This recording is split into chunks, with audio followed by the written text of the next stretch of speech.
Gift the remarkable with Marc Jacobs fragrances this holiday season. From the iconic Daisy and Perfect to the all-new Daisy Wild, Marc Jacobs perfume gift sets include everything she needs to feel special. From her favorite fragrance, plus the matching travel spray, holiday gifts don't get much more perfect than this. So if you're looking for a gift inspiration these holidays, gift the remarkable with Marc Jacobs. This episode is brought to you by Allstate. Some people just know they could save hundreds on car insurance by checking Allstate first. Like you know to check the date of the big game first before you accidentally buy tickets on your 20th wedding anniversary and have to spend the next 20 years of your marriage making up for it. Yeah, checking first is smart. So check Allstate first for a quote that could save you hundreds. You're in good hands with Allstate. Savings vary. Terms apply. Allstate Fire and Casualty Insurance Company and Affiliates. Northbrook, Illinois. Life sucks.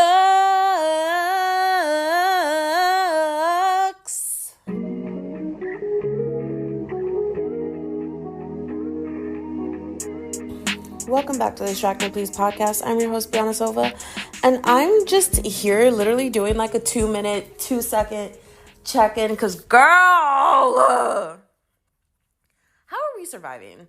How are we doing? I'm hearing the clickety clacks of everyone typing, I'm not okay. And then there's that one person who like life has been so amazing for them recently and like slay queen, slay girl, slay. But like literally that one person was just like, oh my God, I'm actually thriving. Thank you so much for asking. Life's been going great. Everything's been coming true. Okay, thank you. Like we will support you, girly. But I need you to support me and the rest of this community by indulging in us saying like, what the hell is this? What the hell is life? What the hell is this? Girl, let me tell you how today's been so far. 3:43 p.m. All right. And I'm just uploading this. Like truly uploading this right away because like who cares? All right. Hey.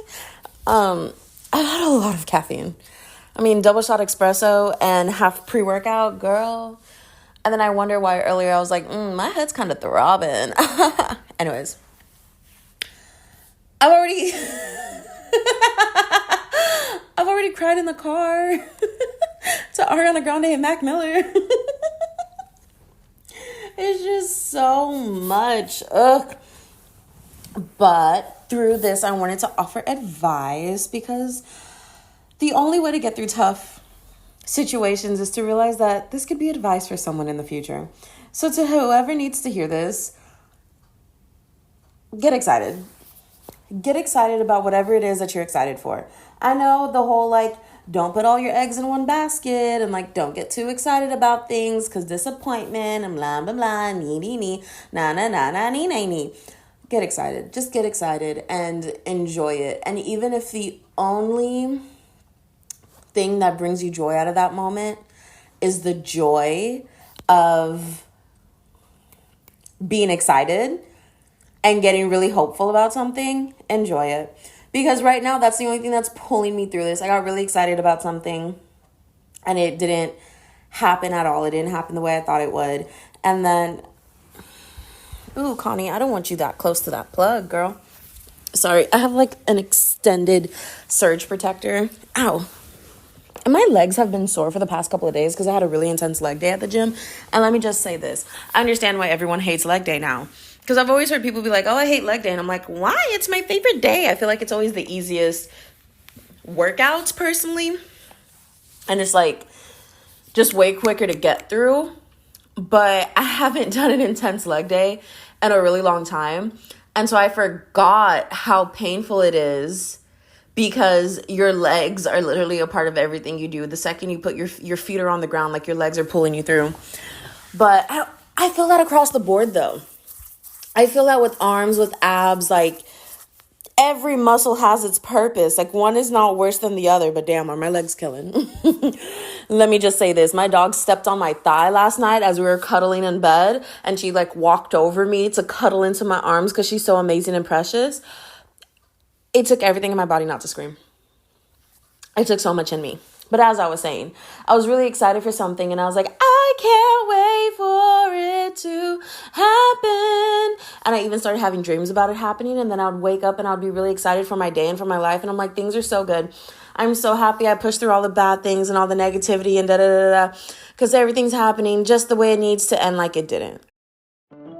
This episode is brought to you by Amazon Prime. There's nothing sweeter than baking cookies during the holidays. With Prime, I get all my ingredients delivered right to my door, fast and free, no last-minute store trips needed.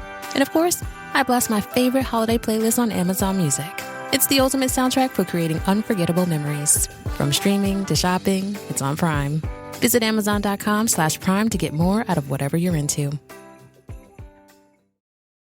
Is your cold making it hard for you to get to sleep and leading to a bad morning? Switch to Mucinex Night Shift for fast, powerful nighttime multi-symptom cold and flu relief. Mucinex Night Shift fights your worst nighttime symptoms to help you get to sleep and wake up ready to go. Mucinex Night Shift. It's comeback season. Use as directed. And then it didn't. And it's not even like a complete no, it didn't. It's just not happening the way I thought it would because it's still so early that it 1000% can still happen. But with the information that I was given, it's looking like it's already taken the path of like, not yet, just kidding. And so that's been really sad and heartbreaking. And I'm just like, oh my gosh, what do I have to live for? And truly all it is the fact that like I got some really fun days of excitement, and the person I became when I became really excited was really fun. And life is not universal, right? It is completely not universal. The probability is never 0 and it's never 100%. And so even if I go through 99% of everything that I'm looking forward to and they don't turn out, imagine the excitement of like, oh my gosh, I'm really excited for this to happen. And then it actually happens. And it's like the joy I'll get from that. But yeah, I've been feeling really down. And you know what's been pulling me through? Wicked Beauty. It's a book by Katie Robert. And if you know anything about Katie Robert, I'm not even going to expand on it. Because if you know, you know. If you don't know, Google Katie Robert and the type of book she writes, but parental advisory is advised. She's great. And this book, wow. I thought Neon Gods was amazing because I really enjoyed Neon Gods. And then I read Electric Idol and I was like, oh, this was kind of a letdown. But it wasn't even like it was a letdown. It was just because Neon Gods was just so intense and crazy. And then Electric Idol was more of the tamer side of things and like showing that like you could still have fun and be a rule follower basically, while Neon Gods was like, let's break every rule there is. And I very much love books like that. And so now back to Wicked Beauty, this is a new level of like, let's break every single rule that has ever existed. And I love it, love it, love it. So it's now my favorite book in the series and I'm only halfway done. Love it so much. I don't even know what the next book is. But then I was like, do I just love Wicked Beauty or do I like this couple? Because Patroclus is the Neon God series is a Greek mythology retelling and making them like very cute romancy books. Wink, wink. And when I read A Song of Achilles or The Song of Achilles, I fell in love with that couple so much. That is such an amazing book. And I have to give a preface when talking about this book because I was really enjoying the book. But about halfway through, I was like, this book is so boring. This book is so dull. There's not much happening. Someone is just telling someone's life story. And then when you get to the end, you find out that there's a whole purpose for that. And really, a lot of the book is just building up to get to the end. And like, I know there's a people who are going to be like, but isn't that kind of just all books? Like you're kind of building up for like the finale or whatever. But if you read the kind of books that I do, which is like fast paced, high stakes, love that kind of thing, you know, like there's a lot of twists and turns and ups and downs throughout the book. And then typically the ending is just like the final nail in the coffin, but there's been so much happening beforehand that by the time you get to the end, it's like, whoa, this book is literally like I'm taking a stroll. I'm taking a stroll. I'm taking a stroll. I'm taking a stroll. Last 30 pages. Oh my gosh, I just fell off a cliff on my stroll. Like, it's like a 300-page book or something like that. And so imagine for just like 290 pages, you're on a very leisurely walk. Like, you don't even know what's happening. You're just kind of like, okay, I like these characters, but there's not much happening here. And then all of a sudden you just fall off a cliff. And you're just like, I don't know how I got here, but I'm falling and I'm falling fast, right? And so I love it because once you hit the ending, you like, I had to look at the book more of a like poetry book almost. Like, it's so fun to read and dissect after finishing the whole story. And then I also highlighted and annotated throughout the book. So then being able to go back and like flip through it after like finding out what the finale was, the book was just like, oh my, it was just so much better. I love it. And like now I can't listen to the work song the same by what's that man's name? The really cute one who sings Too Sweet. I'll take my whiskey neat. Oh, he's so good. What is his name? All I can think of is Haley. How do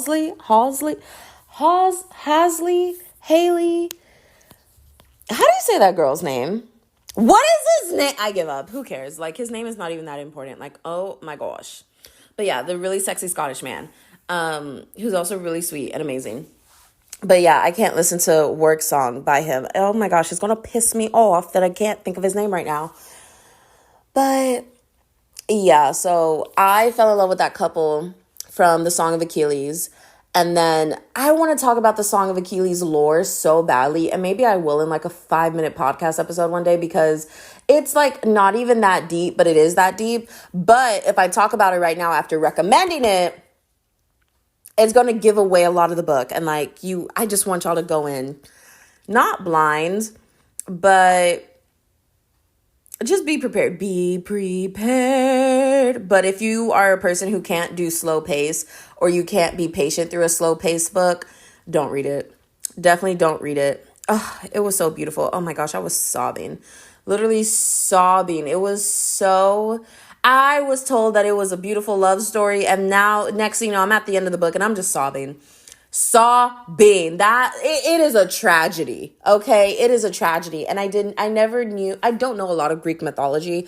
I was raised heavily Catholic by an immigrant mother, and so I don't know a lot of like Greek mythology lore, or even like the lore of other, I want to say ideologies, because Greek mythology is not a religion, but I don't know the lore of other ideologies in any sense. Like, literally within the Catholic religion, following your zodiac sign and following daily horoscopes is considered a sin. So I wasn't exposed to any of that. I even went to a whole Christian school, a Christian private school. So like, I was taught the Bible from the time that honestly, not even the time that I could walk, because I was baptized. I think my mom said I was baptized at 9 months old. Like, I was baptized and learned about Jesus before I could walk. And so I didn't know that Achilles and Patroclus, 1, was a tragedy, or 2, that there's this whole, I don't know if it's a theory, I don't know if that's how it's originally told in Greek mythology, but there's this whole thing of like Achilles being gay, and I'm just like, what? Because I didn't know that the book was going to be a gay love story. That threw me. But it's so cute, and it's so sweet, and it's so loving. And I remember when I picked up the book in Barnes & Noble, the girl who was fixing all the displays literally went, oh my gosh, I love that book. I quoted it in my wedding vows, and I get it! It's such a beautiful book, and I truly hope someone loves me the way Achilles and Patroclus love each other. But that's besides the point. So yeah, I'm going to continue reading, because that's getting me through life. And then I'm going to make silly pictures on Pinterest. Doing things to make myself feel better. That's the only thing I could do. It's like, when life be life, and man, sometimes you just gotta do what you gotta do. I've been watching a lot of videos where learning how to take control of your life, basically, because I started a really long time ago. And this is just like a side note, but like, being raised in a very religious way, I was like, I think it's very easy to forget that like you control a lot of your life, because I mean, I was raised with the ideology of like God does it. If you're poor, it's because God wants you to be poor. It's in his plan. If you're rich, it's because God is blessing you for serving him. If you were really excited for this thing to work out and God took it from you, it's because God needs you to focus on him and he's teaching you a lesson, and everything just brings you back to God.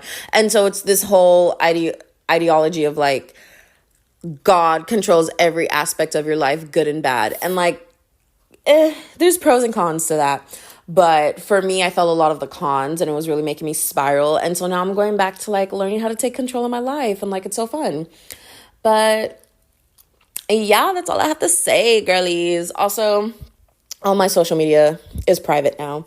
Every last one of it, because just having a really true, candid little moment with y'all, my mental health has been dookie babookie. Like, I can't even lie. I want to take a break from podcasting, but truly, it's the only thing that's bringing me joy right now. But it's just, it's a hard line to walk. And I don't want to sit here and be like, oh my God, I post on social media for a hobby. But it's like, I love it so much and I like to give 100% of myself to anything that I do. And so I don't want to like just start this hobby and all of a sudden my mental health is falling apart. So I let my podcast fall apart. So I've decided that 10% effort is better than 0. And so I know I've had a lot of reposts. I know there hasn't been that much new, fresh content. There hasn't been, that much fun. My branding is crazy. The fact that, like, I switched my branding over to, I have a bachelor's degree. It's like, okay, girl. Okay, but it's, like, the only thing that I'm, like, happy about right now is, like, I have a bachelor's degree and a podcast and I read. So that's my branding. So my mental health completely out of there, but it's literally just a work in progress. And yeah, so all my social media is private. So my socials, I always say my socials are forever and always in the show notes. That was a lie. I'm sorry, I have lied. I am taking my social media out of my show notes because I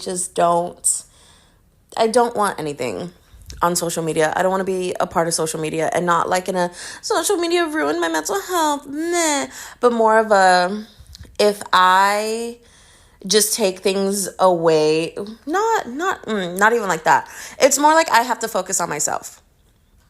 And so I don't even want to put myself in a position to feel like that I'm even caring about other people, right? Because even though I have a small social media following, across all platforms, very small. Like, girl, I don't even think I'm on 1,000 on anything. Just the fact of, like, I could post something and it can go ultra mega viral and, like, da-da-da-da, and, like, just explode. It's like, I'm just not in a position for that right now. And so I guess everything has its time. Everything has its moment. And so I have taken a step back. So my social media, not in the show notes. Also, I see people are commenting on my podcast and I see the comments coming up, but for some reason, every time that I get the notification, but then every time I log into the app or even log into the web browser, it keeps saying comments are not available in my region and I need to contact customer support. And like, there's just so much on my plate since graduating, and like, truly do not regret my decision or my degree or whatever. But I think I'm learning. What is that? How do I put this into a cohesive sentence? And I promise it's going to circle back around as to like why I haven't contacted support so I can like interact with you guys in the comments. But I'm learning how to realize that change and stepping out of things that are no longer familiar to me is okay. Because like it can be really scary and our bodies are hardwired for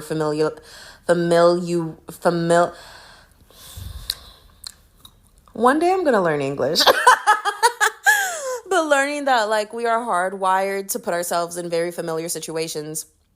And so suddenly I'm stepping out of that, and I literally am like trying my hardest to move different cities away from, the city that I know and love so much, Houston, Texas, girl. But I want to move away from it. I'm realizing that even though it's really scary, I think I do want to go live up north in the States. And I don't even know what state. That's the part that's getting to me. I'm like, where do I go? Ugh. the drama. But I want to go somewhere cold. I want to get out of the heat. And I just want a city that reflects how I feel internally about things, you know? And so I'm just like, I want to be where the people are. I wanna see them dancing. I love Texas and all of its, what is the word? Cowgirls. But I want snow and cold weather and actual winters out away from the sea. Wish I could be part of that world. Disney, hire me. Oh my gosh, Disney. Hey, Disney. No, because if anyone from Disney heard this podcast and just heard me do a really, really, really bad on-the-fly freestyle rendition of Part of Your World, I would be getting cease and desist letters. For what you may ask, I don't know, man, but it's Disney. It's Disney. The same company that's not letting that man sue the parks because he had a Disney Plus subscription a really long time ago. Yeah, babes, I just got really excited. And then my heart broke out. Oh my gosh, I'm seeing stars. Anyways, I just did not have it in me. I have so much going on. Just so much going on within my life that I'm just like, now I have to contact customer support. Babe, certain things take priorities. And so I promise I'll get to all of you and all of your comments, and I can't wait to see it. I'm just like, not right now, love, not right now. And I think we're going to end the podcast here. I think we're just going to end it here. Oh my gosh, I put sunscreen on my face, and it's a chemical sunscreen. So I rubbed my eyes, and some sunscreen got in my eyes, and now it's on fire. Now it's on fire. Now my eyes are burning. Help. Help. Oh my God, my eyes are on fire. She's fire burning on the dance floor. She's fire burning on the dance floor. Anyways, podcasting always makes me feel better. So I had to podcast. Tee-hee-hee, XOXO, go piss girl. Love y'all. Bye. Peace.